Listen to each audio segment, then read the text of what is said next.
Hello Transformers fans and welcome, my name is David Lees, and in this video I'm going to do something a little bit different. I duly went along to my local comic book store earlier this week expecting issue 8 of Transformers A Bold New Era.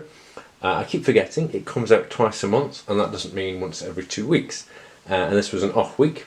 Transformers issue 8 will be out next time, so this time you'll be pleased to know I have something different. I didn't come back empty-handed from my local comic book store. But I found something I recently picked up on eBay and I wanted to share it with you. This is Transformers issue 3. This is Transformers issue 3, I should say, from 1984. This is something I never actually owned first time round, despite having been old enough. My first ever issue was issue number 4, and I keep my eyes open on eBay and the local stores and so on. Issue 4, my all-time favourite and my first. Just interesting. I mean, I know it's nostalgic and everything, looking back when I was a kid, but just to compare the Transformers from 35 years ago with now, and it's some interesting similarities and differences. This issue heavily features Bumblebee, as the new series has done, but here he's actually, I think, a better formed character than the one we have in the new series. That's just my opinion, and there'll be plenty more of my opinion through the next few minutes. Inside, and this is something I realised as I was looking at this, it's something that's missing, really missing from the new series, is a sense of community, a sense of fun almost with the new comic books. They've taken themselves very seriously. There's very little humour in the stories. It's all very dark almost and very serious and with considerable gravitas. Here though, we have a batty competition about teaching robots to play table tennis. Watch out for the Weetabix. You may remember the Weetabix sort of advert characters. And just other bits, letters from readers. How come the first issue was in colour but the second one was half black and white? A fact file on Hound. And just an interesting side note over in the top left corner, the staff involved with the Transformers. The publisher was Stan Lee, no less. Well, let's get straight on. This is issue 3, Power Play, featuring Megatron and his smallish band of Decepticons. There were limited characters, not as limited as we've seen in the new series, but nonetheless it was a restricted cast, certainly for the Decepticons, working out how to acclimatise to planet Earth. And there really is a sense of them coming from a different planet. They don't understand Earth's ways, they don't understand human beings, and all that kind of stuff. One thing I could half jokingly do is count the transformations, because here's the first one. Ravish transforms into cassette as a man conveniently goes past. Perfect. I cannot imagine a more ideal opportunity. Just as the man runs out of tape. Isn't that wonderful? So there's the first transformation. Megatron learns about this power plant, reports back to Megatron. We have a repeat of a frame from the previous comic. We see a lot of that, the reuse of pictures and so on. Prowl telling Ironhide and the rest of the Autobots that they think the Ark was wrong in assuming that cars were the indigenous life forms. It's actually the little people, the human carbon-based life forms. Megatron decides it's time to go and snatch the energy from the humans. What surprised me here, I think it's you'll see it on this page and on the next page even more so, is the amount of text. There's just vast quantities of text everywhere, and that's something I noticed as I was sort of refreshing my memory on this. The competition, I should say. 100 Bumblebees up for grabs. Send in your 3 favourite Transformers. We next have a comic full colour spread. 1, 2, 3 more transformations here for the aircraft. Soundwave is 4. So that's 4 plus the one previous is 5, so up to 5 transformations within 5 pages. And then we get more pictures and less text as the Decepticons start their attack on this power plant. Each of them showing their special capabilities and features, none of which we've seen, and I have moaned about this, or complained, in the new comic. Is Starscream has his cluster bombs, Thundercracker has the sonic booms, Skywarp has machine guns, and you get this idea that they are each individual soldiers with individual capabilities. The second wave comes in, the cassettes, Frenzy with his ability to produce ultra high frequency radio waves, and so on.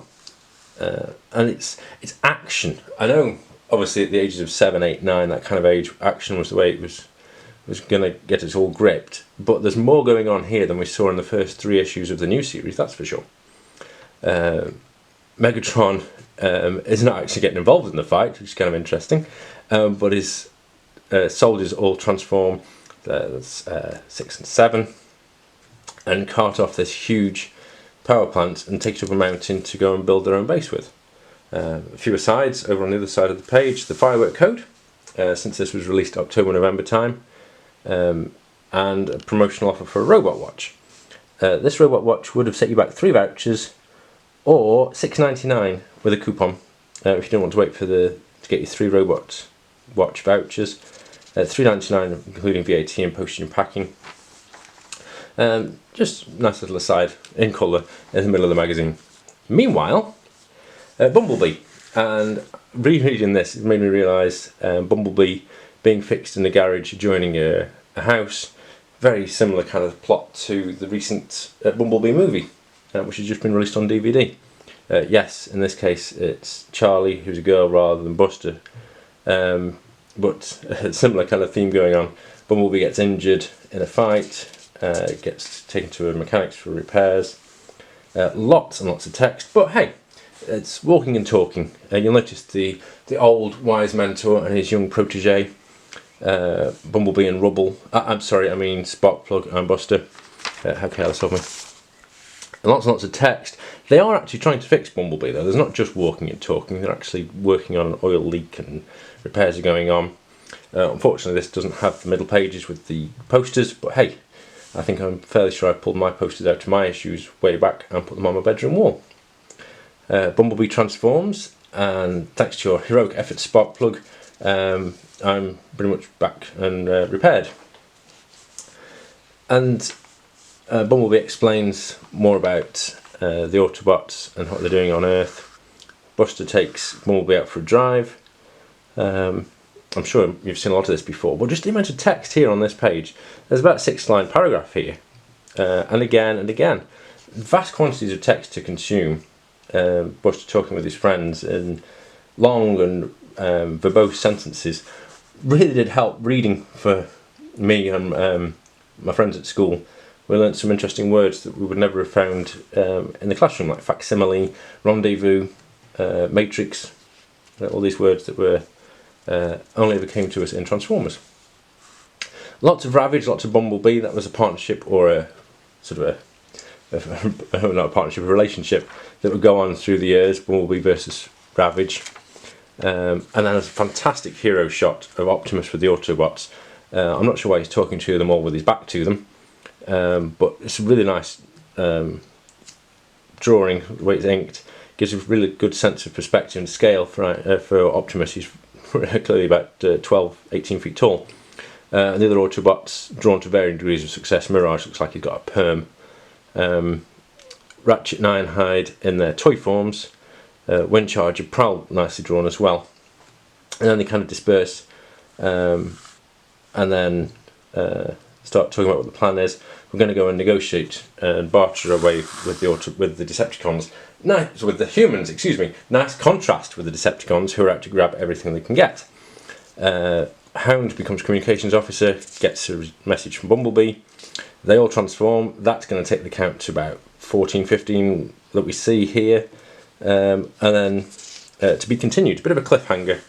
There's not quite a clear resolution at the end. Optimus climbing an 80-degree road. Impressive. And off they go out to the volcano, out to face the big wide world. And issue 4 really does culminate with a fairly hefty battle between the Autobots and the Decepticons as they both scramble to retrieve Bumblebee, Earth resources, all that kind of stuff. It's really, you can see where it's going. It's well written and well developed. This being the UK comic, we don't have the next issue. We have a separate story, Machine Man. I never really got into Machine Man, I'll be honest. It's sort of more as filler. Interesting to see what's going on with him though, to some extent. I don't remember this story particularly well. And then it's interspersed with these articles about robots. So actually trying to be educational. We have this robot roundup. talking about the early robotics from the mid-80s and going back prior to that. Kind of interesting as modern history, or history now I suppose, 35 years on. And then coming in Transformers number 4, the humans shall not be taken, so swears Optimus, but there's plenty scrapping in the scrapyard next issue. And my all-time single favourite frame from Transformers, I bring you greetings from Cybertron. This one's even bigger than Bumblebee. Oh, hi. The scale, this really captured my imagination when I was little. You really do see that he's, if Buster and Sparkplug are about 6 feet tall, 6, 12, 18, 20 feet, 25 feet tall. Really well drawn. Really shows them as otherworldly aliens, and that's something that's really appealed to me ever since. And just the fact that he looks so great and drawn in such wonderful 3D. If you wanted to, you could subscribe for £11 a year. If I had a time machine, if only. Then the conclusion of the Machine Man story, and then on to the next story next time. And then on the back, a promotion for Spidey watches. Not the first time that Spider-Man would appear with the Transformers. So there we go. This one was £16.95 for the analogue and £9.95 for the LCD. So there you go. So that's how Transformers used to be. Heavily Bumblebee and Ravage, lots of Starscream, lots of transforming. Not many battles in this particular issue I should say. But you can see there's more to come next time. So if I ever get my hands on issue 4, I will be here on video reviewing it. Otherwise, I'll thank you for your time. Please like, comment and subscribe and all that YouTubey stuff. I'll be back in the near future. Bye for now.